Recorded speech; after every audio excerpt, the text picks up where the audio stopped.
Hello squad, இன்றைக்கி நம்ம எங்கே போகிறோம்னா பைக்கு வந்து ஃபஸ்ட் சர்வீஸ் தான் விட போகிறோம். டைம் வந்து 9 ஆகுது. அவங்க வந்து 9 வரைக்கும் வண்டி கொண்டு வந்து நிற்க சொன்னாங்க. இன்னும் போகலை. 9 to 10 கொண்டு வாங்க. நாங்கள் 9 வரைக்கும் தான் போக முடியல. சரி ஓகே, 10 மணிக்குள்ளேயாச்சும் கொண்டு போய் நிற்போம் அப்படின்னு சொல்லி தான் போயிட்டுருக்கேன். செப்பல் வாங்கியாச்சுங்க. இந்த செப்பல் வந்து 300 ரூபா. நான் கூட அவசரத்தில் காஸ்ட்லியான செப்பலுக்கு போயிடணும் அப்படின்னு சொல்லிட்டு ரொம்ப ஃபீலிங்காக இருந்தேன். பிடிச்சிருந்துச்சுன்னா எவ்வளோ ரேட்டாக இருந்தாலும் பரவாயில்ல வாங்கிடலாம் அப்படின்னு சொல்லி தோணிடுமா. அதனால தான் இந்த செப்பல் வந்து 300 ரூபா தானே. இது எப்படின்னா, எனக்கு அந்த ப்ரெஸ் டைப்பில் வரும்ல பேக் சைடில், அது எனக்கு பிடிக்காது. சும்மா எடுத்து போட்டுக்கிட்டு அது எனக்கு கம்ஃபர்டபுளாக இருக்காது. இது தான் எனக்கு ரொம்ப கம்ஃபர்டபுளாக இருக்கும். அந்த செருப்பு ஏன் போட்டிருந்தேன்னா, அந்த பைக்கில் அப்பப்போ பேட்டரி டவுன் ஆயிருமா, அதனால் கிக்கர் எடுத்ததுக்கோசரம். இந்த செருப்பு வச்சு கிக்கர் எடுத்தோன்னா எல்லாம் பிஞ்சு போயிடும். அந்த செருப்புனா கொஞ்சம் தாங்கும். அதனால தான் அதையே போட்டுகிட்டே இருப்பேன். சரி ஓகே, இந்த வண்டிக்காசம் இந்த செருப்பு வாங்கிச்சுங்க. பைக் வந்து இது வரைக்கும் 623 கிலோமீட்டர் ஓட்டியிருக்கோம். எப்படியும் இது ஒரு 20 கிலோமீட்டர் பக்கம் வரும். 650 கிலோமீட்டர் வந்துடுங்க. வண்டி எடுத்து இன்னையோடு வந்து 60 நாள் ஆயிடுச்சு. 45 நாளில் விடணும், 5 நாள் சேர்த்தே ஆயிடுச்சு. பரவாயில்ல விடுங்க, கிலோமீட்டர் அதிகமாக ஓட்டலைங்க. அதனால தான் இல்லை ஊருக்கு வந்த உடனே ஃபஸ்ட் சர்வீஸை விட்டுருப்பேன். ஃபஸ்ட் சர்வீஸில் எவ்வளோ கேட்க போகிறாங்கன்னு ஒன்றும் தெரில. அப்ராக்சிமேட்டாக சொல்லுங்கள் மேடம் சொல்லி கேட்டதுக்கு 2200 வரும்பா அப்படின்னு சொல்லி சொல்லியிருக்காங்க.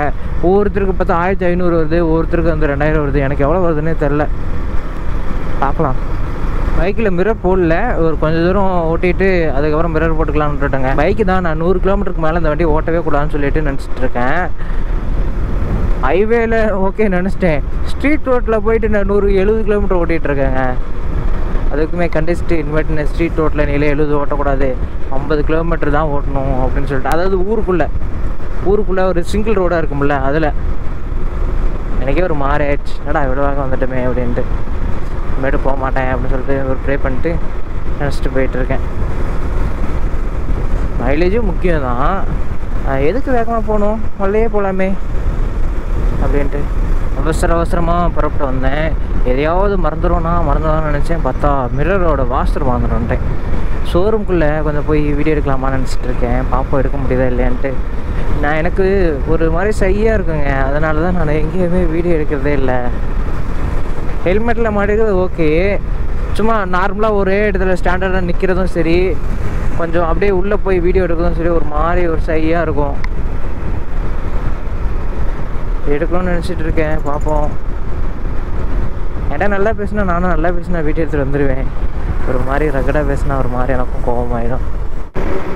இந்த ஏரியா ஓகே மிரர் மாட்டுறதுக்கு. தலைக்கிட்டே வந்தேன் அங்கேருந்து. நல்ல ஏரியா எங்கேயோ கிடைக்கும் அப்படின்ட்டு. மிரர் மாட்டியாச்சுங்க. டைம் வந்து இப்போது 9:48 ஆயிடுச்சு. நம்ம ஃபஸ்ட் சர்வீஸ் முடிச்சுட்டு நெக்ஸ்ட்டு வந்து அப்படியே கையோடையே கோட்டிங்கும் போட்டு வந்துடலாம் அப்படின்னு நினச்சிட்டு இருக்கேன். ஏன்னா ஸ்க்ராட்ச் ஆகாமல் இருக்கிறதுக்கு. டேங்க்லேயே வந்து ஒரு 3 ஸ்க்ராட்ச் ஆகிருக்குங்க. டேங்கும் மாற்றணும் சொல்லியிருக்காங்க. இன்னும் 17 கிலோமீட்டர் இருக்குங்க. 20 மினிட்ஸில் போயிடலாம் போட்டிருக்கு. கண்ணாடி ரெண்டும் ஒழுங்காகவே டைட் ஆகலை, அந்த வாஷர் இல்லாதனால.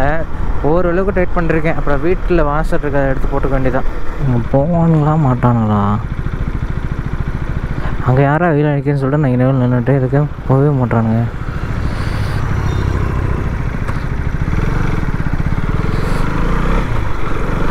இன்னும் ஷோரூமுக்கு வந்து 3 கிலோமீட்டர் தாங்க இருக்குது. 5 மினிட்ஸில் போயிடலான்னு சொல்லி போட்டிருக்கு. அடாடா, இது வேறு ஒன்றா. பின்னாடியே போயிடலாம்.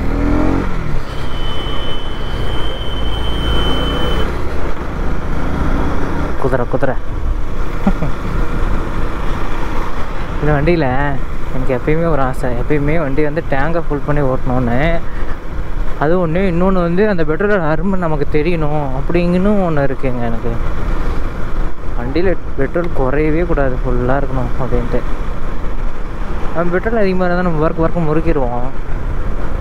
நான் நினச்சிட்ருக்கேன், இந்த 4000 RPM 3500 RPMக்கு மேலே தான் ஓட்டணும். அதுக்கு மேலேயும் போகக்கூடாது, அது கீழேயும் ஓட்டக்கூடாதுன்னு தான் நினச்சிட்ருக்கேன். ஒரு வழி வரும். ஷோரூம் எங்கே இருக்குது? தான் இருக்குங்க. அடடா, இது தெரியாமல் போச்சு. யார்கிட்ட போய் கேட்கணும்னு தெரியலையே. அந்த பையங்க தான் மெக்கானிக்காக இருப்பாங்க. இருங்க கேட்டுட்டு அப்புறம் கண்டினியூ பண்ணுறேன். 6 hours later. ஃபைனலி டைம் வந்து இப்போது 5 மணி ஆயிடுச்சு. பைக் வந்து சர்வீஸ் முடிஞ்சிச்சு. இப்போ கிளம்புறோம். கொஞ்சம் வாட்டர் சர்வீஸ் பண்ணாங்க. போக போக அப்புறம் கண்டினியூ பண்ணி பேசுகிறாங்க. இப்போது நம்ம எங்கே போகிறோம்னா ஸ்டிக்கர் கடைக்கு தாங்க போகிறோம். அங்கே போயிட்டு கொட்டேஷன் வாங்கிட்டு வீட்டுக்கு கிளம்பலாம்னு நினச்சிட்ருக்கேன். பார்ப்போம். இப்போது டைம் வந்து 6:56 ஆச்சுங்க. 7 மணிக்கு இன்னும் 4 நிமிஷம் தான் ஆகுது. ரொம்ப டிராஃபிக்காக இருக்குது. இந்த நடுவில் தான் ஓட்டி ஆகணும். கேமரா அந்த சைடு போய் பவுன் பண்ணலான்னு பார்த்தேன். சரி பரவாயில்ல, இங்கேயே பண்ணிட்டு போகுமே அப்படின்னு சொல்லிட்டு பண்ணிகிட்ருக்கேன். ஃபஸ்ட் சர்வீஸ் முடிச்சாச்சு. இப்போ தாங்க வீட்டுக்கே போகிறோம். காலையில் 9:30 வந்தேன். இப்போ தான் விட்டாங்க. ஸ்கூல் முடிச்சு போகிற மாதிரி இருக்குது. அவர் என்ன சொன்னார், 2 மணிக்கெலாம் கொடுத்துருவேன் அப்படின்னு சொல்லி சொன்னாங்க. அப்புறம் பார்த்தா பைக்கை வந்து 5 மணிக்கு தாங்க கொடுத்தாங்க. அப்புறம் 5 மணிக்கு மேலே போய் நம்ம வந்து கோட்டிங் போடணும், அதாவது பிபிஎஃப் இல்லை செராமிக் கோட்டிங் போடணும் அப்படின்னு சொல்லி நினச்சிருந்தோம். அதுக்கு போய் கொட்டேஷன் போய் கேட்டிருந்தோம். அப்புறம் சொல்லியிருந்தார் ஹையர் வேரியன்ட் வந்து 450 ரூபா சொல்லியிருந்தார்.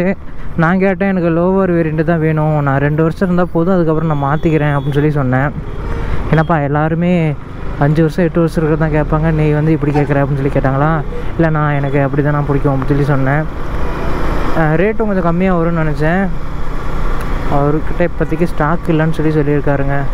இன்வாய்ஸ் பில்லு கொடுத்தாங்க. நம்ம கொஞ்சம் தூரம் போய் படிக்கலாங்க. இந்த சைடு ஃபுல்லாக டிராஃபிக்காக இருக்குது. ஒரு கரெக்ட் சைடு வழியாக நம்ம போவோம். அந்த சைடில் வந்து பைக்கை நிறுத்திட்டு அங்கே போய் படிக்கலாம். மொத்தமாக அமௌண்ட் வந்து 1842 ரூபா பக்கமாக தான் வந்துச்சு. நான் கூட 2500 வரும், அவர் கூட சொன்னார் 2200 வரும்னு சொன்னார். அவ்வளோலாம் வரலங்க. ஃபஸ்ட் சர்வீஸ் வந்து 45 நாள், செகண்ட் சர்வீஸ் வந்து 150 நாளுங்க, தேர்ட் சர்வீஸ் வந்து 250 நாள். அந்த பையன் சொல்கிறாங்க நீங்கள் பைக் என்னைக்கு எடுத்தீங்களோ அன்னையிலேருந்து கவுண்டிங்கு 150 நாள்னு சொல்லி சொல்கிறாங்க. அப்போ 150 நாள்னால் அதில் 60 நாள் மைனஸ் பண்ணிப்போம். 90 நாள் 7500 கிலோமீட்டர் ஓட்டணும். எப்படி ஓட்ட முடியும்? 3 மாதம் கரெக்டாக இருக்குது. அடுத்த வருஷம் ஜனவரி 1ன்னு போட்டிருக்கு சர்வீஸில்.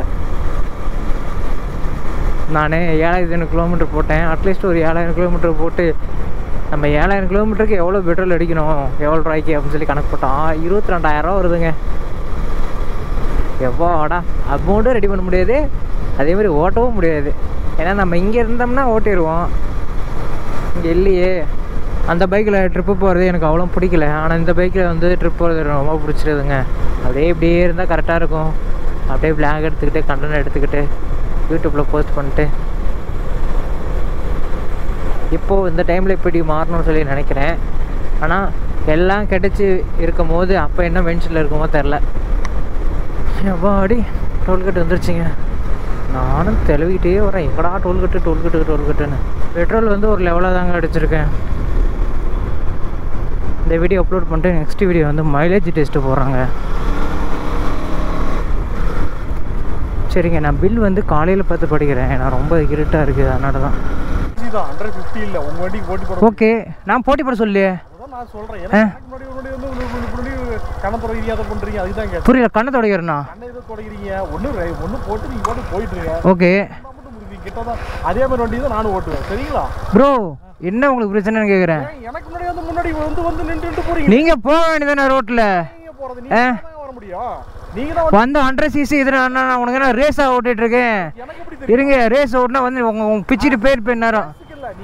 சைடு போட்டு நீங்க மட்டும் போக வேண்டியதானே. எனக்கு நான் சைடு போட்டா அகைன் முன்னாடி வந்து மெதுவா போறீங்க. ரேஸ் பண்றப்ப நீங்க குறைக்கிறீங்க. அது நான் அப்படி. ஆமா, முடக்கு வந்தா பிரேக் பிடிப்பேன் நானு. பிரேக் பிடிப்பேன் முடக்கு வந்தா. ஆமா, முடக்கு வந்தா நான் பிடிப்பேன் ப்ரோ. Okay bro. லூசு பையன். இப்போ நம்ம வந்து பில் எடுத்து பார்க்கலாங்க. இது எதுக்கு கொடுத்துருவாங்கன்னு தெரியலையே. இது இருக்கட்டும். இப்போது பைக்கோட இன்வாய்ஸ் பில் பார்க்கலாங்க. ஆயில் ஃபில்ட்ரு, ரிங்கு, அதுக்கப்புறம் ஆயில் சேஞ்ச் பண்ணிருக்காங்க. ஆயில் வந்து 1 லிட்ரு 350 ml மாற்றிருக்காங்க. ஆயிலோட ப்ரைஸ் மட்டும் 910 ரூபா வந்திருக்கு. மீதி வந்து லூப்ரிகேஷனு, அதுக்கப்புறம் லேபரு, கேடிஎம் லேபர்னு சொல்லிட்டு அதுக்கெல்லாம் போட்டிருக்காங்க. என்னென்னு தெரில. மொத்தமாக 1842 ரூபா. இந்த சைடு வந்து என்னோடய டீட்டெயிலும், இந்த சைடு வந்து பைக்கோட டீட்டெயிலும் போட்டிருக்காங்க. நெக்ஸ்ட்டு சர்வீஸ் வந்து செகண்ட் சர்வீஸ் 7500 கிலோமீட்டரில் போய் கொடுக்கணும், அப்படின்னா 150 days. சரி, ஓகேங்க, இந்த வீடியோ தான் ரன் பண்ணிக்கிறேன்.